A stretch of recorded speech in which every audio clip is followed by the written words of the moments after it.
एका घरामध्ये काही झुरळे असतात. घरमालक औषध फवारणी करतो तेव्हा त्यातील काही झुरळे मरतात. काही दिवसांनी शिल्लक झुरळे दुप्पट होतात.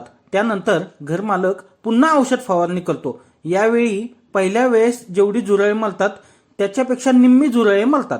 काही दिवसांनी शिल्लक झुरळांची संख्या वाढून तिप्पट होते. मालक पुन्हा औषध फवारणी करतो. यावेळी दुसऱ्या वेळेस जेवढी झुरळे मेली त्यापेक्षा निम्मी झुरळे मरतात. काही दिवसानंतर शिल्लक झुरळांची संख्या वाढून चौपट होते. यावेळी तिसऱ्या वेळेस जेवढी झुरळे मेली होती त्यापेक्षा निम्मी झुरळे मरतात आणि यावेळी मात्र एकही झुरळ शिल्लक राहत नाही. तर सुरुवातीला एकूण किती झुरळे होती हे कोडे तुम्हाला सोडवायचे आहे.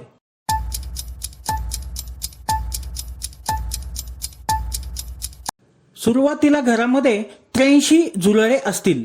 औषध फवारणीनंतर मेलेली झुरळे 64, 32, 16 आणि 8 अशी निम्म्याने दरवेळी कमी होत जातात आणि शिल्लक झुरळे ही दुप्पट, तिप्पट आणि चौपट होतात. शेवटी एकही झुरळ शिल्लक राहत नाही.